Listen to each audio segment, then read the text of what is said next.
Assalamualaikum warahmatullahi wabarakatuh. Selamat siang, saya Azari dari tim Member of Government. Di mana posisi kita pada hari ini, Dewan ini akan mensubsidi secara proporsional program studi di Universitas Negeri berdasarkan pada tingkat ketenagakerjaan lulusan mereka di dunia kerja. Meluruskan kembali dari pembicara pertama dari tim Pro, di mana memberi subsidi kepada prodi yang memiliki daya serap yang tinggi di dunia kerja, di mana karena prodi yang memiliki daya serap tinggi di dunia kerja akan menghasilkan tenaga kerja yang tinggi dan berkualitas, bahkan bisa menghasilkan sumber daya manusia yang mampu membuka lapangan pekerjaan baru. Nah, di mana kita tahu bahwa ketika program studi tersebut berhasil mengeluarkan atau meluluskan mahasiswa yang memang berkualitas, sehingga mahasiswa tersebut tidak hanya bisa direkrut oleh perusahaan-perusahaan besar, mereka pun bisa menciptakan lapangan pekerjaan dari ilmu yang mereka dapatkan. Selain itu juga di sini saya lebih menekankan lagi di mana subsidi akan dikurangi untuk program studi yang memiliki daya serap tenaga kerja yang lebih rendah, sesuai dengan yang disampaikan oleh pembicara kedua dari tim pemerintah, di mana fungsi subsidi tidak hanya untuk bantuan tapi untuk apresiasi, sehingga proses tersebut akan meningkatkan kualitas lebih berkembang dari sebelumnya. Nah, ketika pemerintah tidak hanya memberikan subsidi sebagai bantuan saja, tetapi pemerintah juga memberikan apresiasi kepada program tersebut, sehingga program tersebut akan lebih mengembangkan program studi tersebut, sehingga program studi yang sudah bagus akan jauh lebih bagus ketika diberikan infrastruktur serta bantuan yang lebih bagus lagi. Apalagi diberikan apresiasi, itu akan memberikan semangat yang lebih tinggi lagi kepada program studi tersebut. Dewan juri yang terhormat, masuk kerana argumen saya yang pertama, yaitu tentang income prodi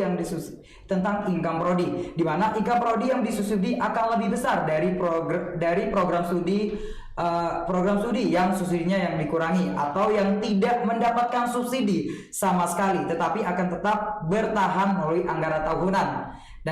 Dan kita harus tahu mengapa tidak diberikan subsidi terhadap program tersebut.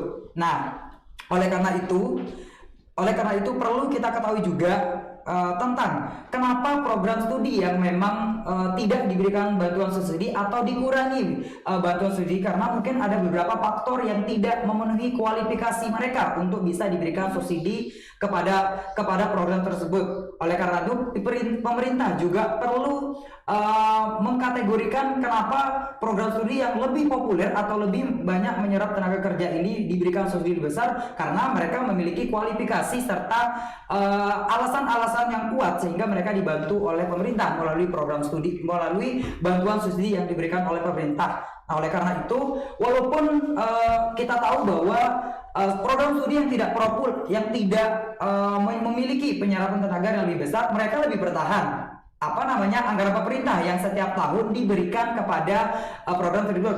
Dibilang akan mati, dibilang akan tidak berkembang lagi, apa fungsinya anggaran tahunan yang selalu diberikan kepada pemerintah?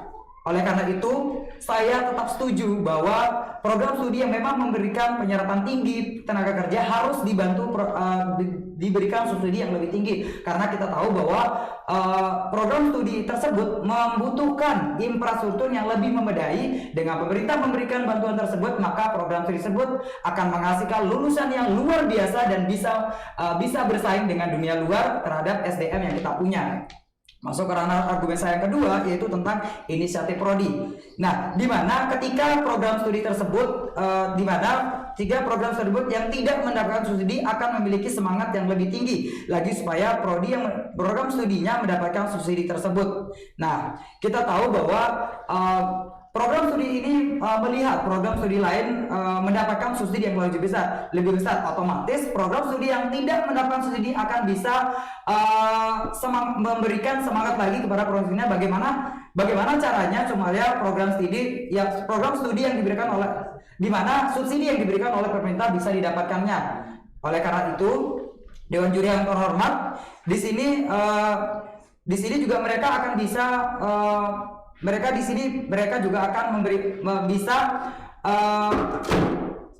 juga bisa mempraktekkan atau mencontohi program studi yang memang memiliki daya saing, bagaimana mereka bisa bersaing sehingga program studi ini bisa mendapatkan bantuan dari pemerintah yang diberikan setiap prodinya. Terima kasih. Baik, terima kasih atas kesempatan yang diberikan. Perkenalkan, saya Astri, di mana pada kesempatan kali ini saya berada pada Government Web, atau yang berada pada pihak pemerintah yang untuk menyimpulkan sekaligus mendukung mosi debat kita kali ini, yaitu Dewan ini akan mensubsidi secara proporsional program studi di universitas negeri berdasarkan pada tingkat keterserapan lulusan mereka di dunia kerja. Dewan juri yang terhormat, ketika kita melihat pendidikan di Indonesia, tentunya pada masa pandemi ini pendidikan di Indonesia sangat memerlukan anggaran biaya untuk pendidikan itu sendiri. Namun sumber-sumber dana yang terbatas ini akhirnya yang membuat pemerintah anggaran tersebut kemudian dibatasi oleh pemerintah. Kemudian untuk program-program studi yang terdapat di setiap universitas Indonesia ini merupakan subsidi-subsidi yang diberikan kepada universitas ini, tentunya diberikan kepada prodi-prodi yang memang memiliki keterserapan terhadap dunia kerja, yang ketika nantinya mereka lulus dari universitas tersebut, mereka dapat mengimplementasikannya di dunia lapangan atau dunia kerja itu sendiri. Kemudian mengapa subsidi hanya diberikan kepada prodi yang punya efektivitas kerja lebih tinggi? Karena pada prodi-prodi yang memang efektivitas kerja lapangannya lebih tinggi, ini akan mempengaruhi masa kerja di dunia lapangan nantinya. Kemudian ketika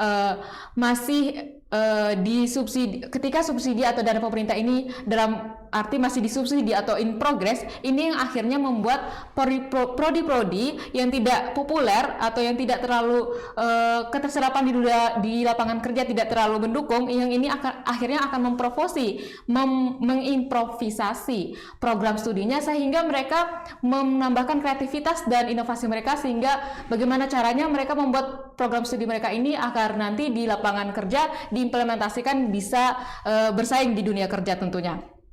Sehingga ini yang menjadi program subsidi itu terpakai oleh universitas atau fakultas yang ada di Indonesia. Kemudian persiapan tenaga kerja untuk angka pengangguran. Ini tentunya program-program studi yang ada di Indonesia harus menerapkan subsidi sebaik mungkin. Tidak hanya untuk prodi-prodi yang populer saja, namun prodi-prodi yang tidak populer ini harus ada keinginan untuk menaikkan atau meninggikan minat kreativitas mereka, sehingga dalam implementasi dunia kerja mereka mampu bersaing. Maka dari itu, Dewan Juri yang terhormat, mengenai mosi kita kali ini, kami bangga dan setuju terkait mosi debat kali ini. Sekian dan terima kasih.